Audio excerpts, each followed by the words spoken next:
muy buenos días a toda la audiencia de suscriptores de la Asociación Ecuatoriana de Energías Renovables y Eficiencia Energética.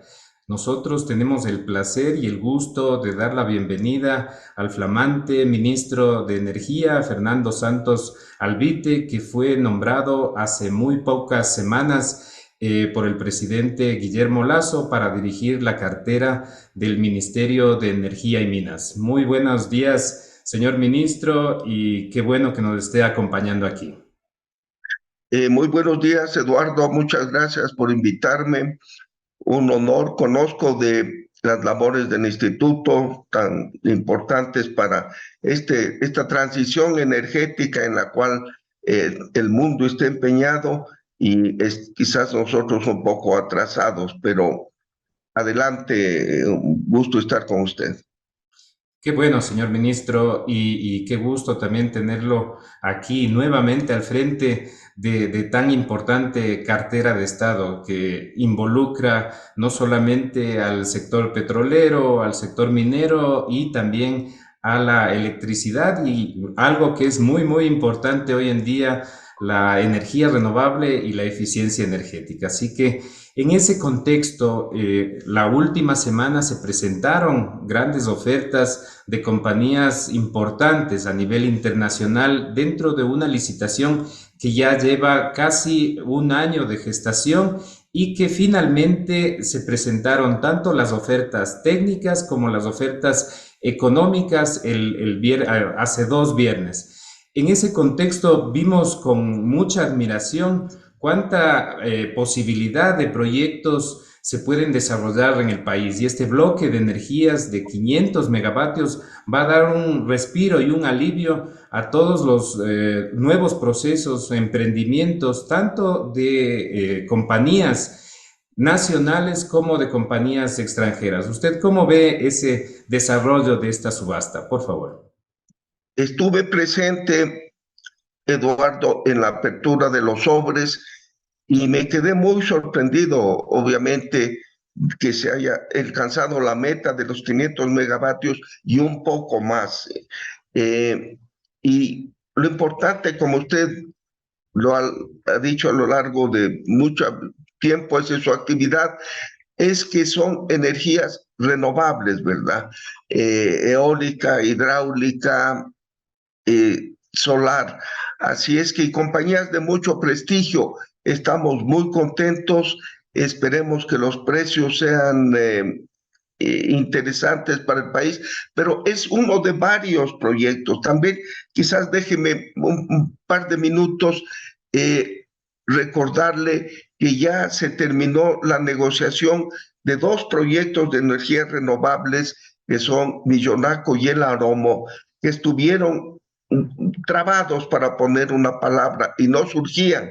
Ya están terminadas las negociaciones a nivel de Ministerio de Energía, está todos los files en el Ministerio de Finanzas para el reporte de que no tienen afectación a las finanzas públicas, son por inversión privada y creo que para los mediados de diciembre se firmarán estos contratos de El Aromo y Villonaco. En cuanto a los 500 megavatios de energías alternativas, ojalá para el primer trimestre del año 2023 se puedan firmar los contratos.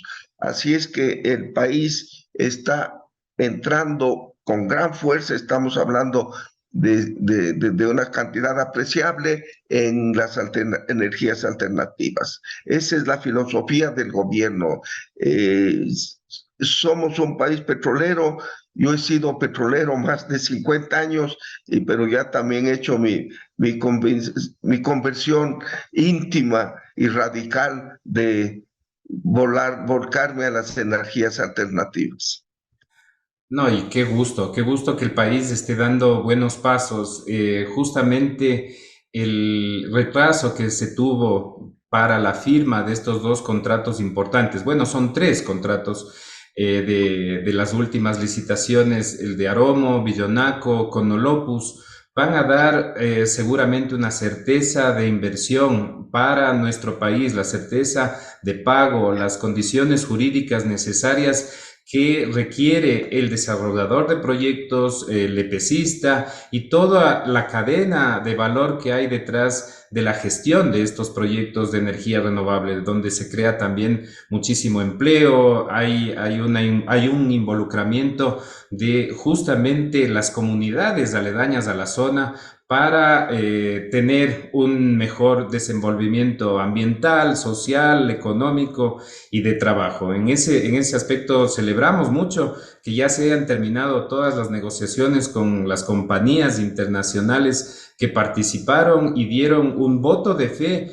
en una situación bastante difícil que justamente fue adjudicado durante la pandemia en diciembre del 2020 y que ha tardado bastante tiempo para poder finalmente cerrar estos contratos. Asimismo, con las compañías internacionales que están participando, ellas también requieren mucha transparencia dentro de la calificación, dentro de todos los aspectos que se necesitan tener para que igualmente como hace 2 años confíen y den ese voto de confianza para un país que tiene una economía dolarizada, que tiene condiciones óptimas para poder también tener esa seguridad de pago hacia los contratos de largo plazo. Son contratos de 20, 25 años que necesitan justamente esa seguridad de pago, las condiciones contractuales. Usted como abogado también sabe todas las condiciones que se necesitan cumplir dentro de estos documentos contractuales y que se los puede dar como país.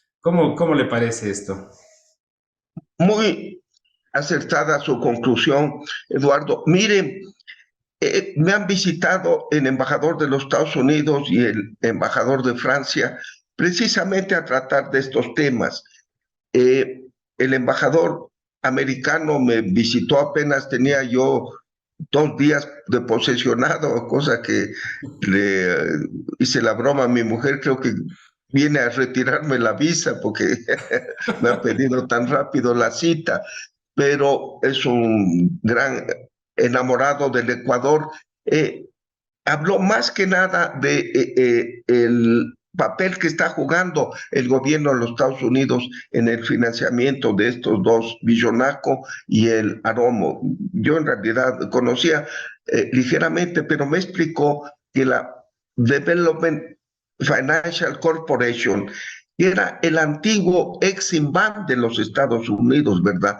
Que financiaba la exportación de productos americanos a los otros países para beneficiar, obviamente, a los productores norteamericanos con crédito eh, fácil y barato. Me dijo que no, que el componente en estos proyectos, y también quizás me habló del Conolopus, pero me dijo que el componente americano era muy bajo en el Aromo y Billonaco, que eran compañías españolas y que Europa tenía gran sofisticación en la manufactura de equipos para estas energías, pero era el interés de los Estados Unidos, de quien quiera que haga un proyecto de energía alternativa, merecía el financiamiento de esta agencia del gobierno americano. Me quedé muy sorprendido, ¿verdad? Obviamente no dijo lo mismo sobre el petróleo y donde hay compañías americanas. Noté ya el compromiso de el mundo occidental y Europa, hablemos después, hacia las energías alternativas. Obviamente tratamos del proyecto Conolopus, que está un poquito atrasado, los problemas técnicos, porque no es una central que usted se conecta al sistema de distribución y lo funciona, ¿no? Aquí son varias islas que hay que interconectarse unas con otras, y ahí sí se van a usar estas famosas baterías Tesla, en la cual el embajador ha sido un verdadero experto. Conolopus está financiada por un grupo francés, Cogen, me parece que se llama, eh, Contra Lerén. sí, un grupo, el embajador habló muy bien de él, está en las negociaciones. Como usted recuerda, Eduardo, este proyecto ya viene desde tiempos de René Ortiz, que yo le asesoré, son 2 años. Quizás para ponernos en el ambiente correcto, y si me permite, 30 segundos, yo conversaba con alguien, un inversionista, que el problema del sector eléctrico es que todavía está muy atado al Estado. ¿Por qué? ¿Cómo nació el sector eléctrico moderno? Cuando surgió en los años 70 el petróleo, el gobierno militar de ese entonces recibió una catarata de dinero, un país bananero, cafetero, de pocos ingresos, de pronto se vio que se había ganado la lotería, ¿verdad? Y una lotería que iba a ser permanente, no un guachito, sino durante 50 o más años un ingreso inmenso. ¿Y qué hizo la dictadura con su concepto de desarrollo nacional en ese tiempo? Dijo, la mitad del ingreso petrolero, que se llamaban regalías en ese tiempo, que era el impuesto que pagaba la empresa al Estado, la mitad fue para la defensa nacional. Estábamos en un conflicto con el Perú, había que robustecer las Fuerzas Armadas que estaban debilitadas y a la final creo que fue positivo porque llegamos a un acuerdo y somos hoy un país hermano, dejando la hostilidad. Pero la otra mitad fue para electrificación y se creó el famoso INESEL, un órgano por el cual han pasado ilustres personas, gente muy seria, y una playa de ingenieros. Eh, Todo el mundo está trabajando en el INESEL, que es un sello de calidad, ¿verdad? Porque es una institución muy prestigiosa y tenía plata. Pero cuando las vacas flacas siempre están ahí al otro lado de la cerca, ya nos toca lidiar con ellas, ya el Estado debe un poquito retirarse y dar espacio al sector privado. En los Estados Unidos no hay empresa estatal eléctrica, son privadas. El Estado federal quizás en los años 30, ¿verdad? En la Gran Depresión hizo la empresa Hoover, pero voy a decir una cosa, esa maravilla hasta de la ingeniería es criticada en los Estados Unidos. Le acusaban al presidente Roosevelt de comunista, de cómo el Estado puede meterse en una actividad que debe ser netamente privada. Ahí estaba frente ahí el monopolio de la compañía Consolidated Edison, ¿verdad? Y que después se dividió en varias empresas. Pero bueno, ese es el génesis del sector eléctrico moderno ecuatoriano, una enorme intervención estatal. Y asimismo una sobreregulación, porque está bien regular la calidad, ¿verdad? El derecho al consumidor, el medio ambiente, pero los reglamentos eléctricos yo los miro con comparación con los petroleros, son bastante más complejos y un poquito tender a regular todas las circunstancias de la vida. Bien, ese hay que ir retirando poco a poco al Estado. Las grandes centrales que se han hecho no creo que sean modelo de buena práctica. Ahí está el Coca-Cola Sinclair, ahí tenemos Machala Power, la parte de la energía de cogeneración está botada ahí en el mar. El Tuach Pilatón, yo me acuerdo, mi buen amigo, el ex prefecto Federico Pérez, hablaba que debía estar terminado, creo que en el 1980, ya estamos que 50 años, 40 años después. Entonces hay que darle espacio al sector privado, estas dos plantas de eólica y solar, los 600 megas, viene una licitación también me parece de 500 megas, perdón, o de 600, ¿verdad? Energías alternativas, energías electrificativas. Yo estuve en las conversaciones con René cuando se elaboró este reglamento para la generación distribuida, ¿verdad? Ir hacia dónde están yendo otros países.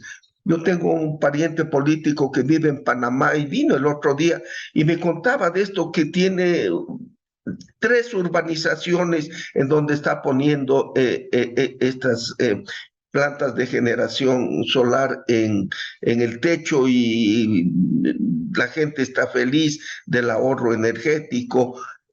También algunas de mayor tamaño. No sé por qué se paró la resolución, le soy sincero, Eduardo, pero hay que destrabarla.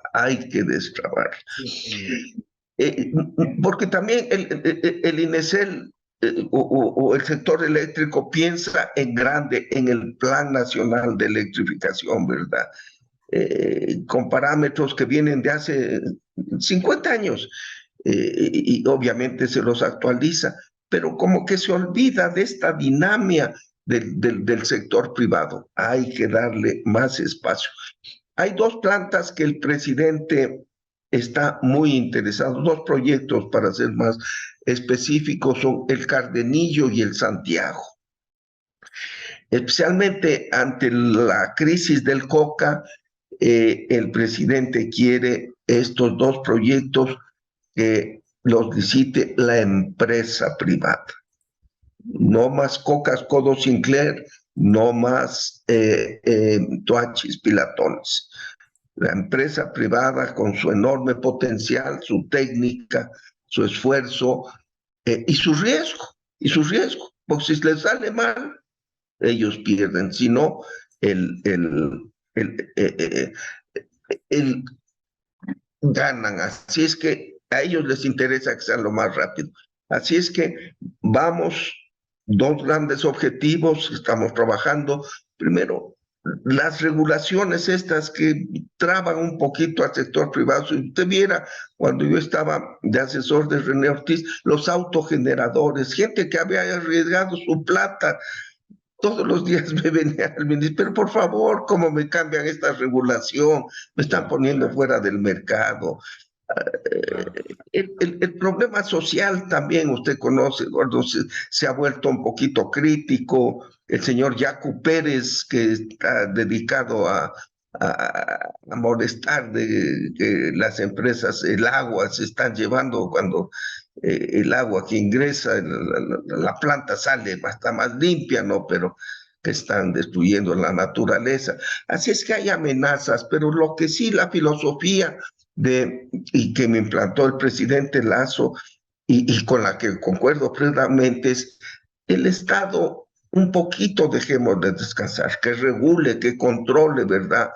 Eficientemente, tampoco trabe, pero que se abra al sector privado, las energías alternativas, que sea un campo en el cual el sector privado demuestre su potencia y que tengan un gran impulso.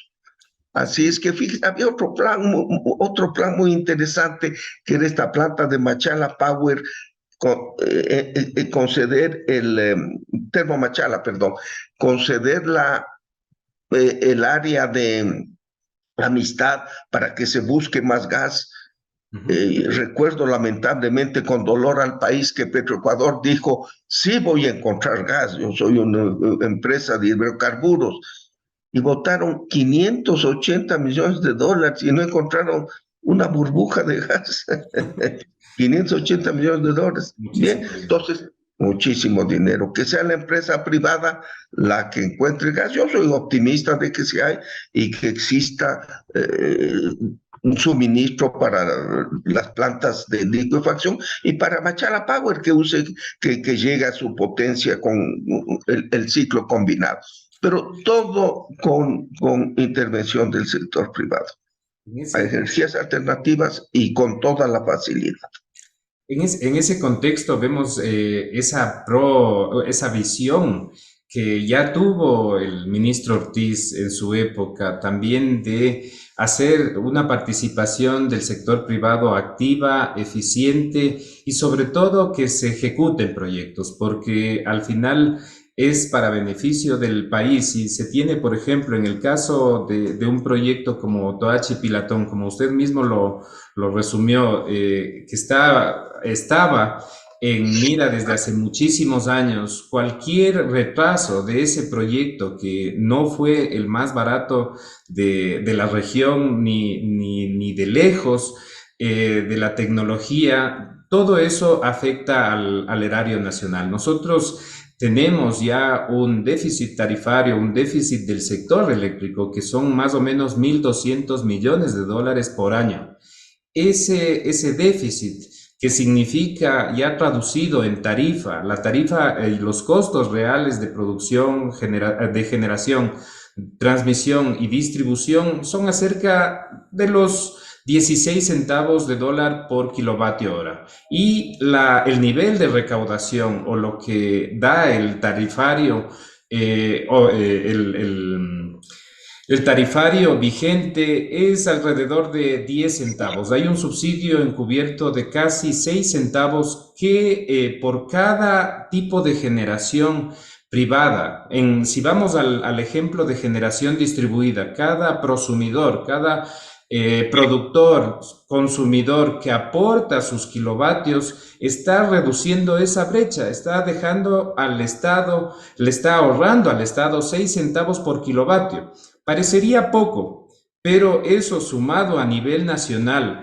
hay un potencial para generación distribuida con solamente la regulación 0121, que es de hasta 1 megavatio, de la posibilidad de generar o de ejecutar proyectos en 2, 3 años casi de 500 megavatios, sin tener en cuenta la regulación que está suspendida, que es la 0221, y que es así, podría multiplicar con mucha más fuerza los proyectos menores a 10 megavatios y que sean justamente introducidos en las redes de distribución, que ya las tenemos. Se hizo una infraestructura macro a nivel nacional con un costo muy importante para fortalecer todos los sistemas de distribución, los sistemas de transmisión.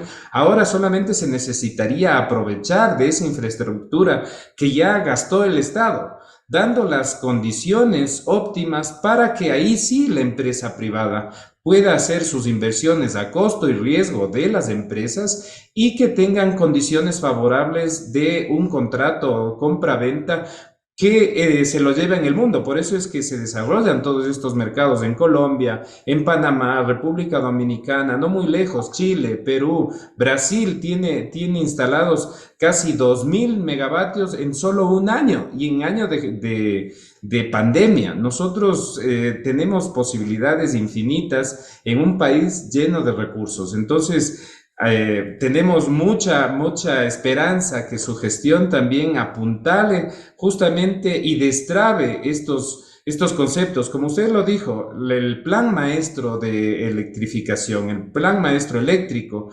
el concepto tiene que cambiar, incorporando nuevas tecnologías como es el tema de almacenamiento. Y ahí nosotros como ecuatorianos, como sector eléctrico, tenemos grandes posibilidades porque hay toda una infraestructura hidroeléctrica que se puede justamente almacenar para las horas pico y que se tiene toda la posibilidad, inclusive hasta de rebombeo del agua. Entonces, tenemos grandes posibilidades en Ecuador en estos aspectos, ministro. Así es, Eduardo, concuerdo 100% con usted. En realidad voy a revisar estas dos regulaciones que yo ayudé en su elaboración cuando René era ministro.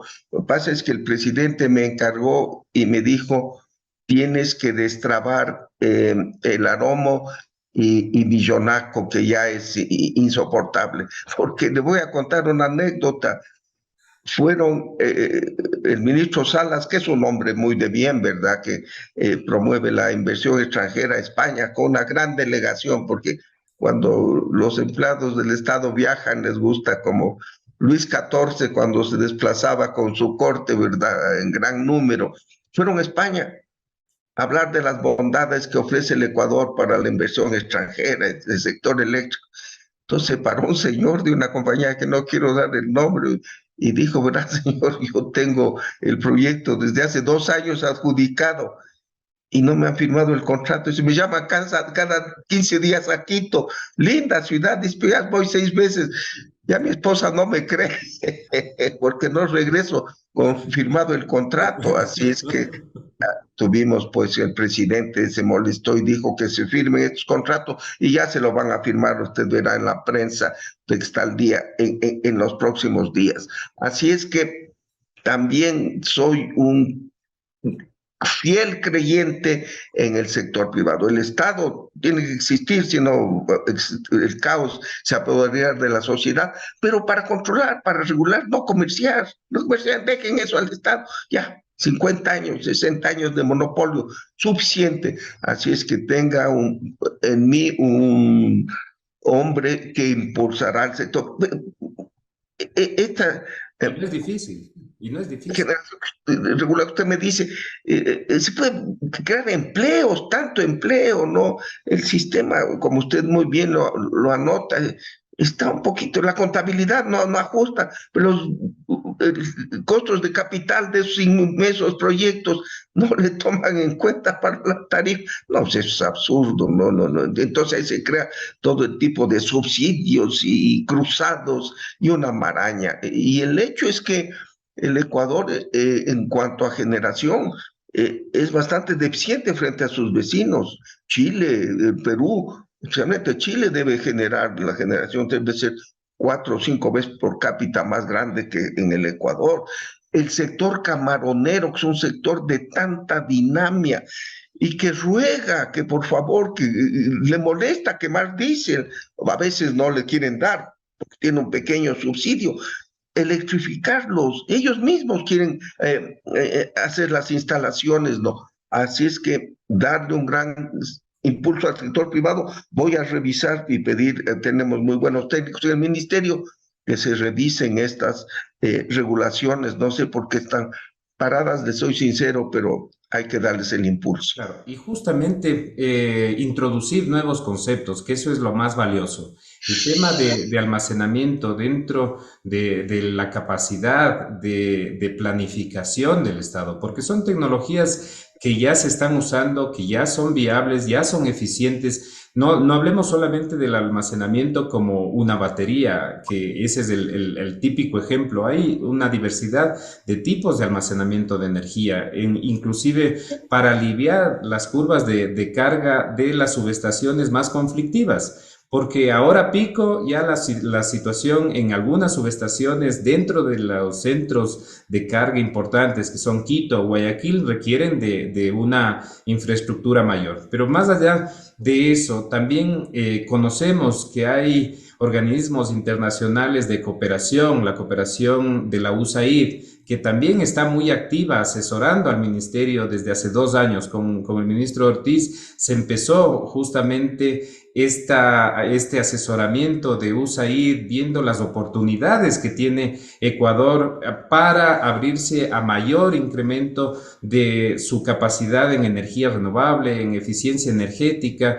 Yo creo que la cooperación también alemana, la GIZ, hace su esfuerzo para denotar que todos los proyectos internacionales, tanto de energías renovables como de eficiencia energética, son técnica y financieramente muy viables en Ecuador. Entonces, hay que abrir justamente esa nueva visión y dentro de esas posibilidades está también la electromovilidad, están algunos otros programas que se pueden desarrollar teniendo un país electrificado. Y yo creo que teniendo recursos, teniendo ya proyectos grandes como los que tenemos en Ecuador, dando la oportunidad al sector privado de poder participar y a su costo y riesgo, como siempre se dice, pero con una visión de desarrollo de país. Nosotros tenemos grandes oportunidades en este desarrollo de la energía, del sector energético dentro de nuestro país. Así es, enormes posibilidades. Estamos en la mitad del mundo donde el sol es permanente, ¿verdad? En Finlandia haciendo una planta solar, lo complicado que es, lo fácil que es en cuanto a disponibilidad de energía en el Ecuador. Pero en eso estamos y le repito también, los embajadores de Estados Unidos, de Francia, de la Unión Europea con quien he hablado, y ya del petróleo ni me mencionan, y eso es mi tema fuerte, así es que me quedo a veces, no sé de qué hablar, porque todo el mundo está volcándose a las generaciones alternativas. La conciencia mundial de que evitar la catástrofe climática es muy fuerte, quizás en el país no lo sea todavía, pero vamos a insistir en que la transición energética sea rápida, efectiva, eficiente y sobre todo financiada más por el sector privado que por el sector público, que deberá regular y controlar y no comercializar. Perfecto, perfecto. Nosotros como asociación nos hemos unido a varias instituciones también afines, como la Asociación Chilena de Energía Renovable, tenemos con UNEF, somos casi 10 países latinoamericanos que nos hemos unido en una red iberoamericana de energía renovable y que nosotros al intercambiar los documentos, regulaciones, conceptos dentro de la región, nos hacemos posible también crear una visión de desarrollo diferente. Y en ese sentido ponemos también a disposición todo el conocimiento que tiene la asociación, que somos un gremio de empresarios, técnicos, profesionales que nos dedicamos desde hace muchísimos años. Mi formación fue justamente en Alemania en los años 90, donde estaba naciendo el tema de la energía renovable y ahora se constituye un pilar muy fuerte en Europa y lo cual también se lo puede trasladar acá a Ecuador. Entonces ponemos a disposición todo nuestro contingente técnico, todas las buenas voluntades del sector privado para poder contribuir a este desarrollo. Y no hay nada más que una buena armonía entre el sector público y privado para que el desarrollo del país sea fructífero. Se la ofrezco, Eduardo. Sinceramente, cooperación pública-privada, están las puertas abiertas del ministerio, conozco del prestigio y de lo que ustedes hacen de su institución, así es que cuente conmigo. Bueno, muchísimas gracias. Entonces, con esto daríamos por concluida la entrevista, dándole muchísimas gracias por su tiempo, Fernando, y augurándole muchos éxitos en su gestión y muchos éxitos suyos serán éxitos del país. Muchísimas gracias. Gracias, Eduardo, a usted, a su audiencia, muy buenos días y me siento muy contento, confortable conversando con usted y cuando haya alguna noticia que quiera que sepa el público, cuente conmigo.